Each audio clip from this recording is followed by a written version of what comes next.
Bismillahirrahmanirrahim. Assalamualaikum warahmatullahi wabarakatuh.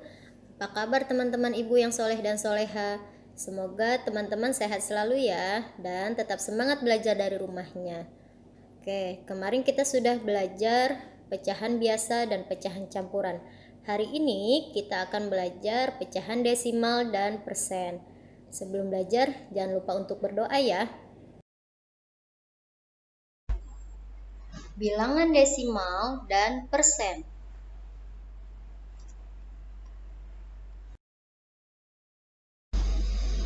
Pecahan desimal. Pecahan desimal adalah pecahan yang mempunyai penyebut khusus, yaitu 10, 100, 1000, dan seterusnya.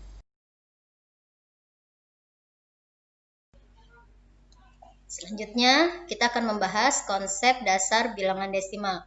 Ibu akan mengingatkan kembali materi yang sudah teman-teman pelajari di kelas 2 dan di kelas 3, yaitu tentang nilai tempat suatu bilangan. Di mana nilai tempat suatu bilangan ada satuan, puluhan, ratusan, ribuan, dan seterusnya. Sampai di situ teman-teman tahu ya bahwa satuan adalah unit paling kecil dari nilai tempat yang lain. Setelah kita mempelajari pecahan, sebenarnya ada unit yang paling kecil dari satuan. Teman-teman bisa perhatikan, di sini ada angka 123,654. Ini adalah bilangan desimal. Bilangan desimal biasanya ditandai dengan tanda koma. 1 disebut ratusan. Angka 2 adalah puluhan. Angka 3 adalah satuan. Oke, satuan yang teman-teman tahu adalah unit terakhir dari nilai tempat yang lain.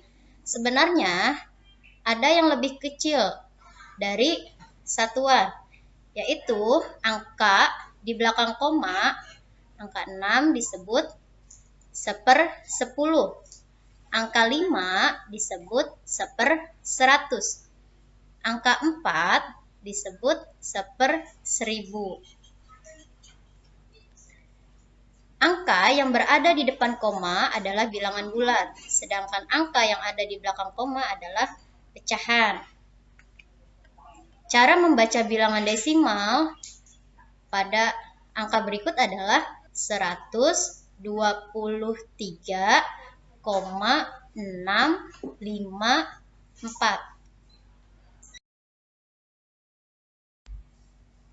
Selanjutnya, kita akan mengubah pecahan desimal ke pecahan biasa. Di sini ada contoh 0,5 jika kita ubah menjadi pecahan biasa. Caranya, teman-teman perhatikan 0 sebagai satuan, 5 sebagai 1/10.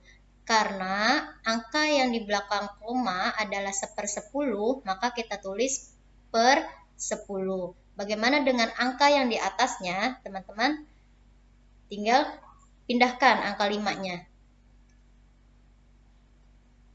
Satu angka di belakang koma, kita tulis 1/10 ya.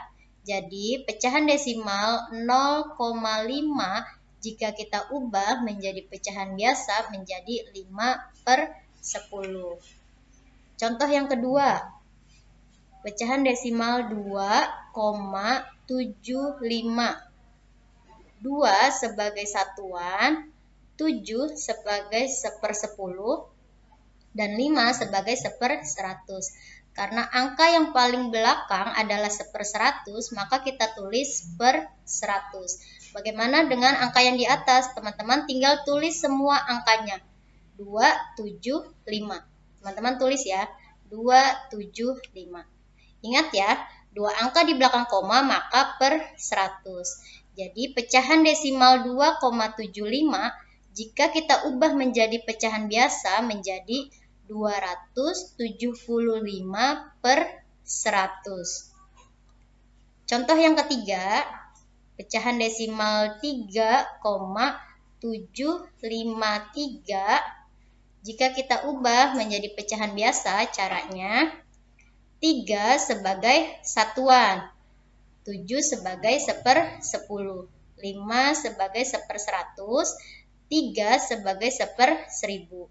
Karena angka yang paling belakang di belakang koma adalah per 1000, maka teman-teman tulis per 1000. Ingat ya, 3 angka di belakang koma maka 1/1000. Bagaimana dengan angka yang atas, teman-teman? Tinggal tulis semua angkanya. 3, 7, 5, 3. Tulis ya, 3, 7, 5, 3.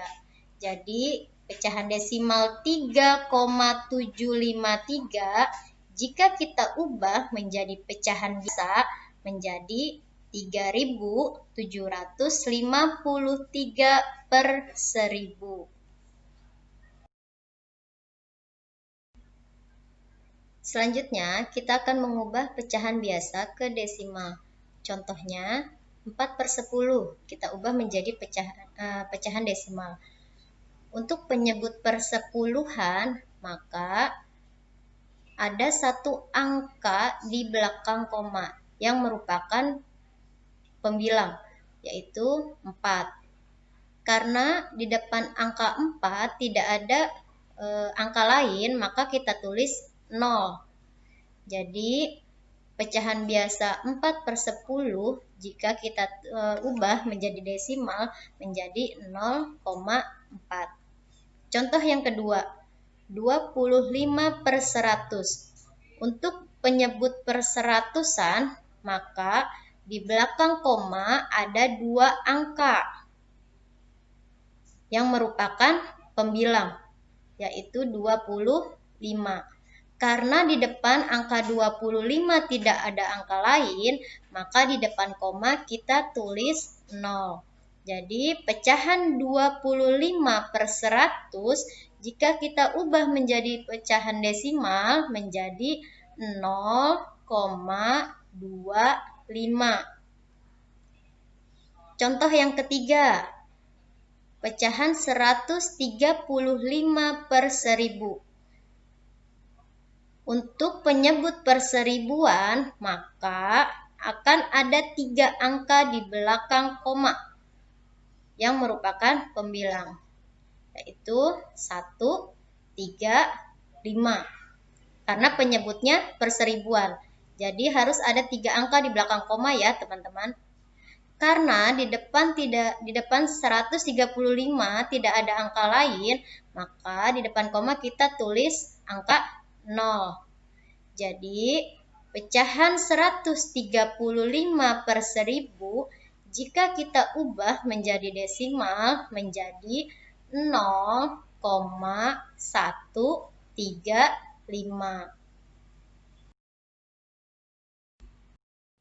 Mengubah pecahan biasa menjadi persen. Apakah teman-teman tahu persen artinya per 100 dan ditulis dengan simbol seperti ini? Pecahan bentuk persen. Teman-teman ingat ya, persen artinya per 100. Contohnya, 20% artinya 20/100. Contoh lain, 75% artinya 75/100. Jadi, lambang persen jika diubah menjadi pecahan biasa menjadi per 100.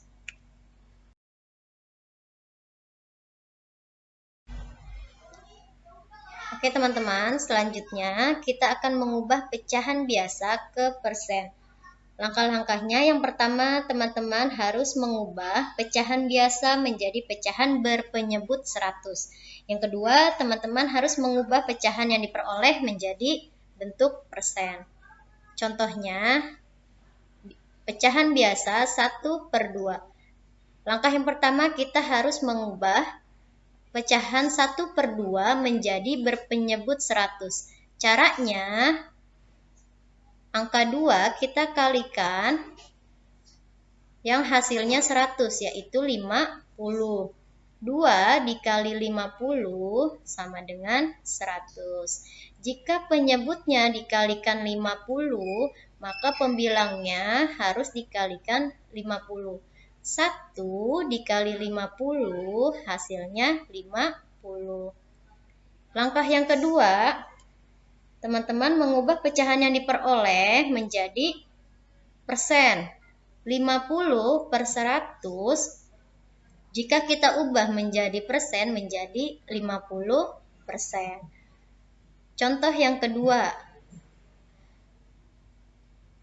pecahan biasa 2 per 5.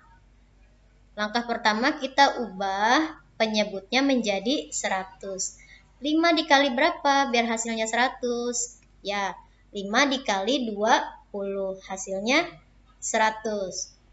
Teman-teman harus ingat ya, jika penyebutnya dikalikan 20, maka pembilangnya harus dikalikan 20.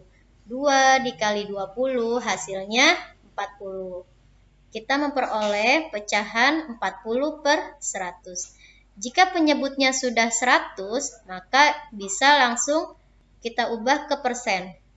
40 per 100 jika diubah menjadi ke persen menjadi 40%. Alhamdulillahirrabbilalamin, telah selesai materi kita hari ini. Semoga teman-teman bisa memahami materi yang sudah Ibu sampaikan. Wassalamualaikum warahmatullahi wabarakatuh.